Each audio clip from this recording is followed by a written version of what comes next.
안녕하세요 여러분, 양산간호조무사학원 원장 이태진입니다. 오늘은 지역사회 간호 마지막 시간입니다.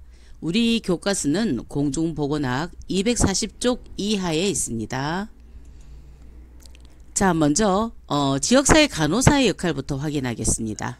지역사회 간호사 역할에는요, 조정자, 또 간호 제공자, 대변자, 상담자, 관찰자, 변화 촉진자, 교육자, 그리고 평가자, 정보 수집자 및 보존자, 그리고 팀 요원으로서의 역할도 있고요.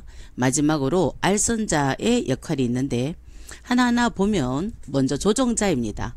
조정자는 대상자의 상태와 요구에 따라서 다른 요원들과 의사소통하고 그리고 필요하면 사례, 집담의 준비를 하는 역할을 하는 것이 조정자의 역할이고요.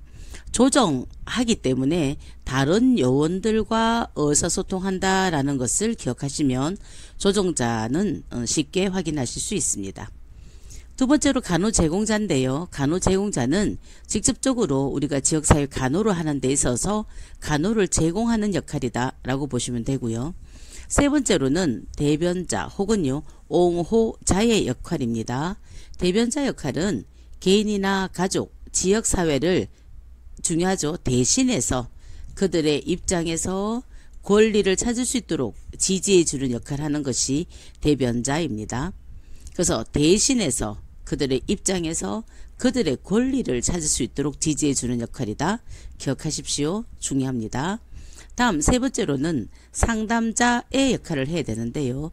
상담자는 전문적인 지식과 기술을 가지고 그들이 이제 자신의 건강 문제를 유리한 방향으로 결정할 수 있도록 도와주는 역할이 상담자의 역할입니다.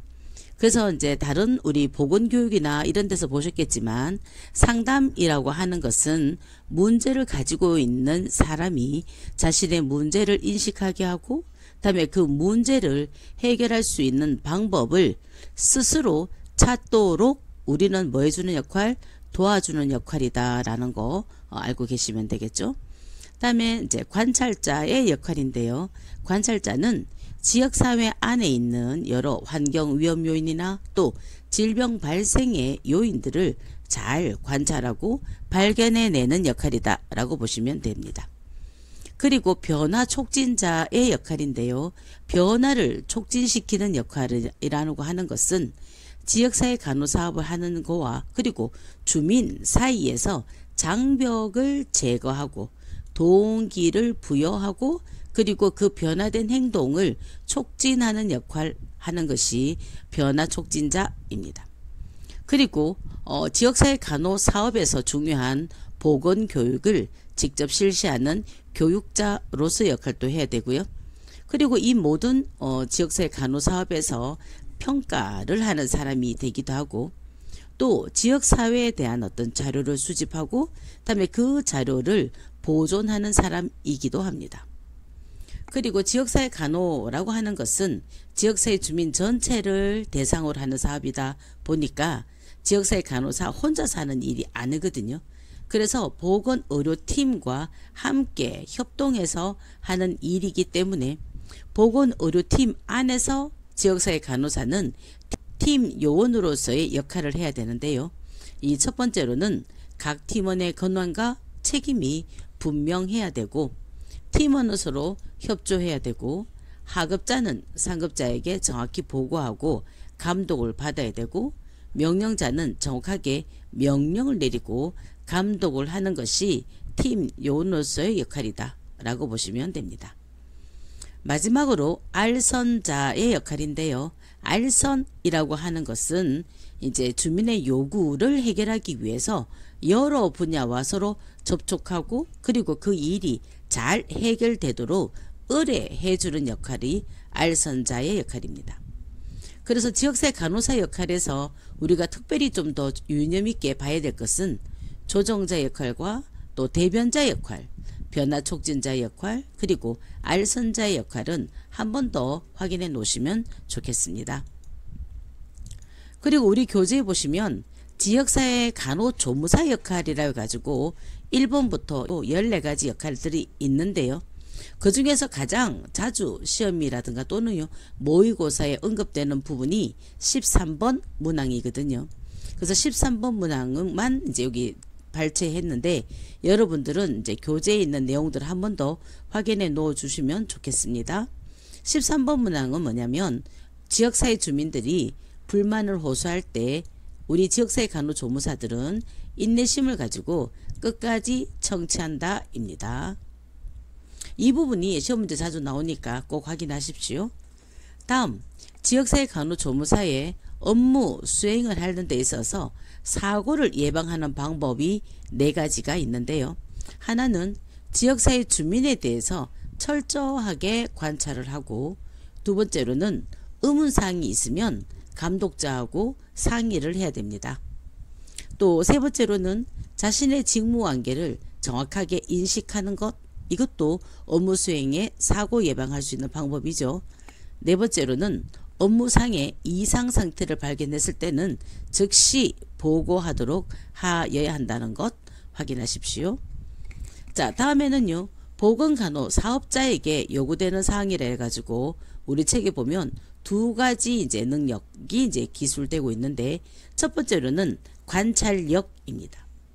또 하나는요 면접력인데요. 그래서 지역사회의 어떤 보건 문제라든가 또 지역사회 주민들에게 건강에 영향을 미칠 수 있는 여러 요소들을 잘 관찰하는 사람, 또 그런 어떤 내용들을 잘 면접을 통해서 파악할 수 있는 사람, 그래서 이런 어떤 부분들이 보건간호사업자에게 요구되는 능력이라고 보시면 됩니다. 그리고 지역사회 간호조무사는요 지역 주민들과 그리고 보건간호사 간의 교류 역할을 잘 수행해야 되거든요. 그래서 이런 교류 역할을 잘 수행하기 위해서는 활동적이고 그리고 무엇보다 봉사정신이 투철한 사람이 좋습니다. 그리고 이런 지역사회 간호는 그죠? 결국은 어디서 일어납니까? 예, 보건소가 중심이 돼서 일어나는 일이고, 그래서 간호조무사는 보건소에서 업무를 하게 됩니다. 그리고 이제 지역사회 간호 사업 중에서 보건소 내에 있는 다른 활동들과 함께 가장 중요한 업무가 바로 가정방문입니다. 그래서 가정방문은 이제 시험 문제 자주 나오는 부분이기 때문에 꼭 확인해 놓으시면 좋은데요. 가정방문의 목적은 상황에 가장 적합한 실제적이고 효율적인 보건교육을 실시할 수 있는 방법이라는 거죠. 직접 보건간호사가 그 가정을 방문해서 가족을 단위로 한 건강관리와 또 가정의 실정에 맞는 서비스를 제공하기 때문에 그래서 가정방문이 중요합니다. 이렇게 가정방문을 가게 되면 가장 먼저 우리가 해야 될 일은 환자를 많은 일이다 관찰하는 일입니다. 이거요 중요합니다. 그래서 가정방문 갔을 때 가장 먼저 확인하는 일이 바로 관찰이라는 거 보시고요. 그리고 난 다음에 가족의 상태를 파악하고 또 환자의 가정간호를 하고, 그리고 세 번째로는 환경위생 개선 지도를 하고, 네 번째로는 보건교육을 하여야 합니다. 그럼 가정방문이 갖고 있는 장점은 무엇일까요? 많은데 하나하나 보시겠습니다. 첫 번째로는 환자뿐 아니라 전체 가족의 건강을 감독할 수 있는 방법이기 때문에 가정방문은 장점이고요. 두 번째로는 우선순위가 높은 문제를 실제적인 가족의 요구를 알아낼 수 있기 때문에 가정방문이 중요하죠. 보건간호사가 가정을 방문해서 집을 직접 찾아가 보기 때문에 그 사람들의 이야기를 들을 수 있잖아요. 그런데 이제 클리닉이라든가 보건소에서 오는 사람만 만난다면 오는 사람이 하는 얘기밖에 못 듣잖아요. 그렇기 때문에 가정방문이 가족의 전체적 요구를 알 수 있는 좋은 방법이라는 것 확인하시면 좋겠습니다. 다음에 세 번째로는 실제 가정에서 상황과 그리고 실정에 맞는 간호를 제공할 수 있는 게 가정방문의 장점입니다. 그리고 가정방문은요 가족의 환경을 직접 관찰하기 때문에 아까 전 말씀드린 얘기지만 거기에 맞는 지도와 평가를 할 수 있는 게 장점이고, 또 환자는 자신의 집이기 때문에 긴장감 없이 의사를 표현할 수 있는 게 장점이죠. 그리고 가정 물품을 가지고 교육하게 되기 때문에, 그래서 이 교육 후에도 집에 있는 식구들이 자기 가정에 있는 물품으로 교육했기 때문에 실천에 옮기는데 불편함이 없습니다. 그리고 가족들은 집에 있고요. 보건 간호사가 가정 방문을 가기 때문에 왕래가 불편한, 또 다른 말로는요, 거동이 불편한 사람들에게도 간호 제공이 가능한 게 장점입니다. 그리고 가정에 가서 이제 가족들을 중심으로 보건교육하기 때문에 포괄적인 간호 제공이 가능하고, 그리고 가족의 건강 문제를 직접 관찰하기 때문에 문제 파악이 용이합니다. 그리고 집에서 가족과 함께 만나서 스스럼 없이 이야기하기 때문에 대상자하고 관계 형성이 쉽고요. 자연스러운 분위기가 조성이 되고 가족들의 시간과 비용이 절약된다는 장점이 있습니다. 단점은요, 같은 문제를 가진 다른 사람들과 경험담을 나눌 수가 없는 것이 가정방문의 단점 중에서 가장 큰 단점인데요. 이게 제일 중요하죠. 그죠? 가장 큰 단점이 뭐라고요? 같은 문제를 가진 다른 사람들과 경험담을 나누면서 이야기할 기회가 없다는 거. 이게 가장 큰 단점이고, 두 번째로는 아까 이제 가족들 입장에서는 시간과 비용이 절약이 되는데, 그죠? 이게 장점이죠. 단점으로는 간호를 제공하고 또 가정방문을 가는 보건간호사 입장에서는 비용과 시간과 인원이 많이 소요됩니다.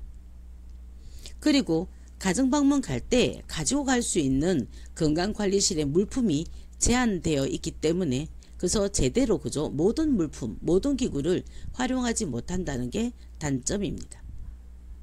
이게 또 집이기 때문에 그죠, 교육과 상담을 하는 데 있어서 산만하거나 혼란을 일어날 수도 있고, 그리고 아까 환자가 자신의 집이기 때문에 긴장감 없이 의사 표현할 수 있다. 이게요, 장점이기도 하지만 우리 집에 그죠, 타인이 이제 가정 방문을 왔다라는 것 때문에 부담감을 갖게 된다면 이건 단점입니다. 다음은 가정 방문의 우선순위인데요. 이 우선순위는 시험 문제도 자주 나오는 부분이니까 꼭 확인을 해 놓으시면 좋겠습니다. 일단 비전염성 대상과 전염성 대상이라면 비전염성 대상부터 먼저 가야 되겠죠. 왜냐하면 전염성 대상 환자를 만나고 비전염성 대상 집에 가면 우리가 이제 그 병원체를 옮겨주는 역할을 할 수 있기 때문에, 그래서 비전염 대상부터 먼저 가야 되고요. 집단과 개인이라면 바로 집단을 먼저 가는 것이 비용과 시간을 아끼는 방법이겠죠. 세 번째로는 문제가 있는 대상과 건강한 대상이라면 건강한 대상보다는 문제가 있는 대상부터 먼저 가고요. 그리고 급성질환과 만성질환의 문제라면 급성질환부터 먼저 가고, 신환자와 구환자라면 알고 있는 구환자보다는 새로운 환자부터 먼저 방문하는 게 우선순위가 맞고요. 그리고 의심이 있는 대상자와 문제가 있는 대상자면 문제가 이미 알고 있는 사람보다는 의심이 있는 사람을 먼저 가는 게 우선순위가 맞고, 또 속발증이나 합병증의 우려가 있는 사람을 기왕증, 즉 이미 내가 알고 있는 사람보다 먼저 가는 게 맞습니다.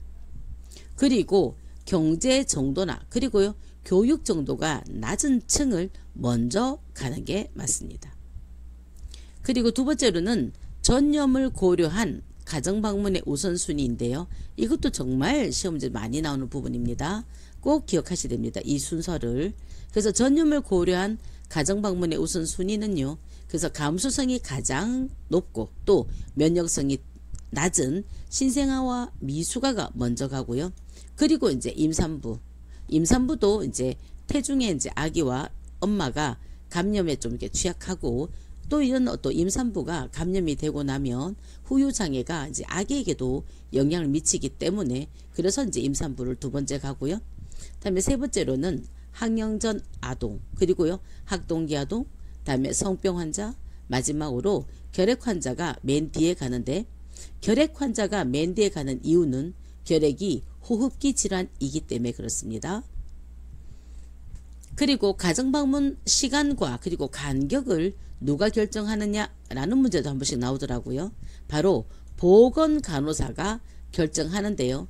보건간호사가 독단적으로 혼자 결정하는 게 아니라 반드시 가족과 함께 날짜를 정하고요. 그리고 가정방문은 이 가족과 정해진 미리 약속된 시간에 가정방문 가는 것이 중요합니다.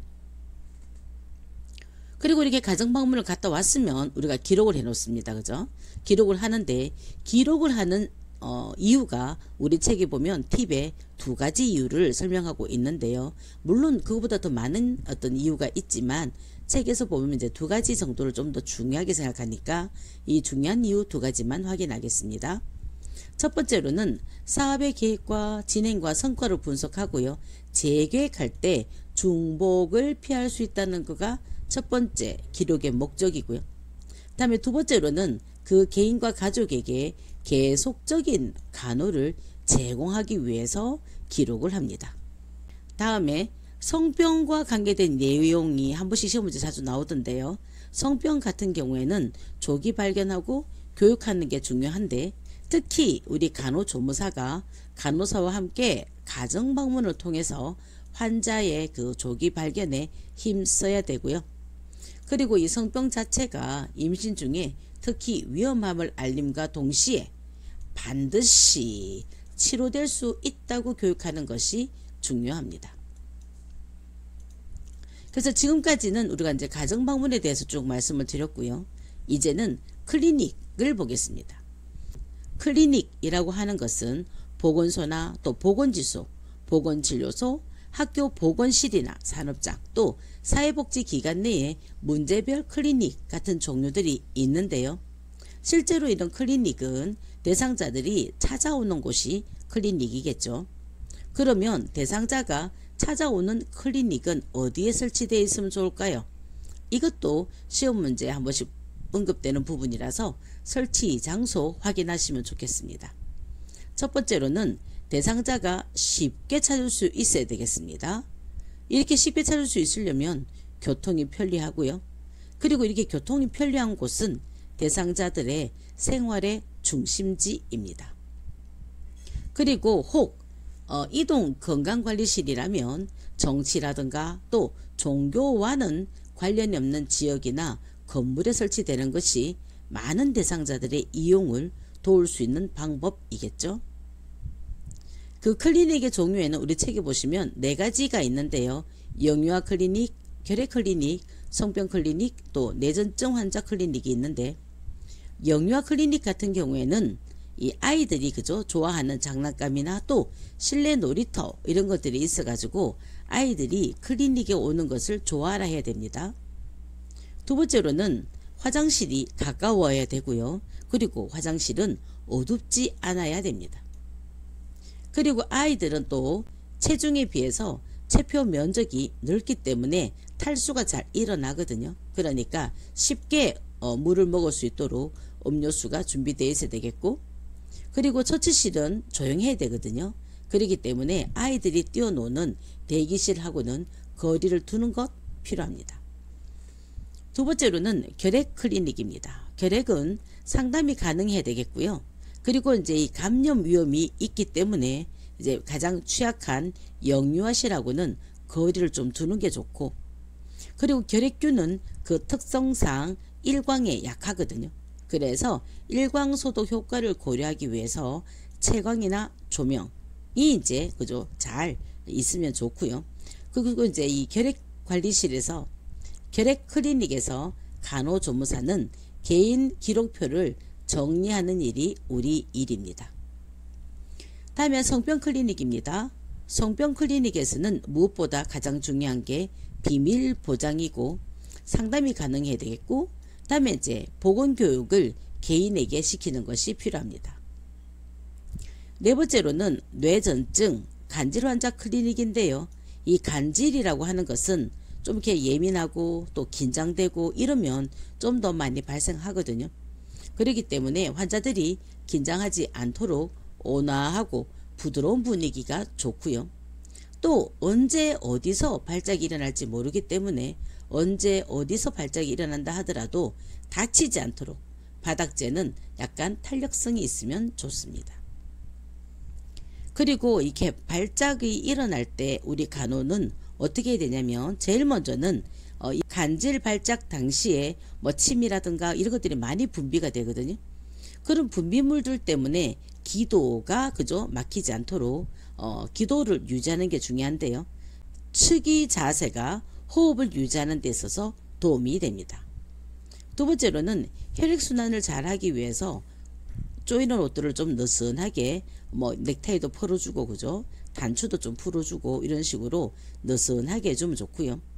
그리고 환자를 들어 옮기는 게 아니라 환자 주변에 있는 손상 위험이 있는 요인들을 제거하는 게 필요하고요. 그리고 혹시 환자들을 그죠 뭐 다칠까봐 억제를 한다거나 묶어 놓을 수도 있는데 절대 그러면 안 되죠. 억제대는 사용 금지입니다. 그리고요 건강관리실에 물품 관리할 때 유의사항 이래가지고 나와 있는데요. 건강관리실의 물품 관리는 일단은 먼저 재고를 파악해야 되죠. 보통 이제 병원에서도 보면 한 달에 한 번 또는요 뭐 2주에 한 번씩 재고 파악을 하거든요. 두 번째로는 소독된 기구가 젖지 않도록 관리하는 게 중요하죠. 만약에 소독된 기구들 그죠 오토클립된 기구가 젖었다면 이거는 오염되었다 라고 간주해야 됩니다. 그리고 모든 의약품에는요 유효기간이 있는데 우리가 확인해야 될 거는 유효기간을 확인해야 합니다. 그리고 각 모든 물품들은 정해진 장소에 정리하는 것이 중요한데요. 그래서 거기서 같이 근무하는 선생님들은 그죠 그 물품들을 이미 다 그죠 위치가 어디 있는지 알고 있기 때문에 임의대로 위치를 바꾸거나 그렇게 해서는 안 됩니다. 혹시 있잖아 시험 문제에 어떤 문제가 나오냐면 사용하지 않는 물건은 뭐 유효기간 확인할 필요가 없다 이런 말이 나오거든요. 그래서 이거는 틀린 말입니다. 그죠? 다음에 마지막으로 간호 과정입니다. 이제 간호 과정은 5단계로 진행이 됩니다. 그래서 사정 단계가 있고요. 두 번째로는 진단, 다음에 계획, 그리고 수행, 그리고 평가와 재계획 단계로 순서 진행되고 있는데 이 5단계가 순서대로 어떻게 진행되는지도 시험 문제 자주 나와서 이 5단계를 꼭 기억하시는 것도 중요하고요. 다음에 이제 사정 단계에서는 어떤 일을 하냐면 지역사회를 간호하기 위해 가지고 지역사회가 가지고 있는 여러 자료들을 수집하는 단계다 라고 보시면 됩니다. 그래서 우리 교과서에 보면 뭐 인과학적 특성이라든가 뭐 지역사회학적 특성, 환경 요인들 뭐 등등 해서 여러 가지 자료들을 수집을 하자라는 얘기가 있고요. 그래서 이런 자료 수집을 하는 중에 지역사회 주민들의 간호 요구가 무엇인지도 사정하는 게 필요합니다. 그래서 이런 사정이 끝나면 그죠? 분석을 해야 되겠죠. 그래서 그 분석을 해서 지역사회가 가지고 있는 문제를 확인하는 단계가 진단 단계입니다. 지역사회가 가지고 있는 문제들을 파악하는 단계가 진단 단계이고요. 그래서 이 진단 단계를 통해 가지고 보건간호사업의 내용을 선정하는 것이 중요합니다. 그리고 이렇게 그 지역사회의 문제가 파악이 되었다면 그죠? 문제가 만약에 한 개의 문제만 있다면 우선순위를 결정할 필요는 없지만 지역사회를 그죠? 자료 수집하고 다음에 문제를 확인했더니 문제가 여러 개예요. 그러면 여러 개의 문제를 한 번에 해결할 수가 없기 때문에 계획 단계에서는 먼저 우선순위를 결정하는 게 중요합니다. 그래서 도출된 문제 중에서 가장 먼저 해결해야 될 것이 무엇인지를 확인하는 단계가 계획 단계고요. 그리고 이렇게 가장 먼저 해결해야 될 문제가 결정이 되었다면 목표를 설정해야 됩니다. 그리고 이렇게 목표가 설정되었으면 이 목표를 달성할 수 있는 방법과 그리고 수단을 선택하는 것도 계획 단계에서 해야 될 일입니다. 그리고 이런 방법과 수단을 선택이 되었다면 이제는요 수행 계획을 짜야 됩니다. 어떻게 하겠다 그죠? 계획을 짜고 이 수행 계획을 짤 때 평가에 대한 계획도 짜고요. 그리고 결과 평가를 위한 계획도 수립을 해야 될 게 계획 단계에서 해야 될 일입니다.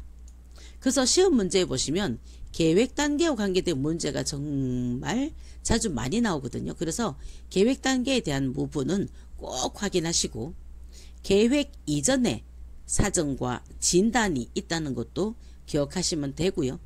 수행은 제가 여기 아무것도 없는데요. 수행은 이 계획 단계에서 수행 계획을 짠다는 말씀드렸잖아요. 그럼 이 수행 계획대로 뭐 하면 됩니까? 수행하면 됩니다. 그리고요 수행을 했다면 그죠? 그 결과를 뭐 해야 된다? 평가를 해야 되죠. 이 평가에 대한 계획을 아까 언제 짠다 했습니까? 그럼요 계획 단계에서 평가 계획도 짠다 말씀드렸잖아요.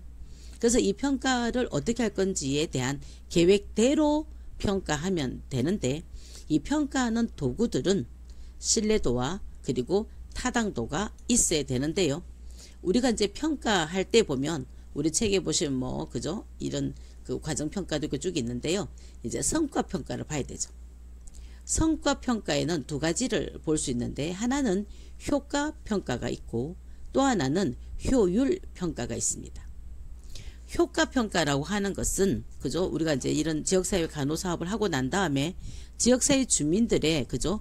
교육 효과가 얼마나 나타나는지를 확인하는 거거든요. 그럼 이런 어떤 효과라고 하는 것은 우리가 이제 지역사회 주민들의 행동의 변화를 보는 거가 효과 평가다라고 보시면 됩니다. 또는요 교육한 내용대로 얼마나 실천하느냐라고 보는 것, 즉 실천율을 보는 게 효과 평가라고 보시면 되죠. 효율 평가는 비용 대비 효과 평가라고 보시면 됩니다. 그래서 비용이 얼마 들었는데 효과가 얼마였는지를 확인하는 게 효율 평가입니다. 자, 그렇게 이제 효과와 효율 평가를 확인하시도록 하고요. 지역사회 간호를 모두 마치겠습니다. 오늘 또 수고하셨고요. 여러분의 내일을 응원합니다. 감사합니다.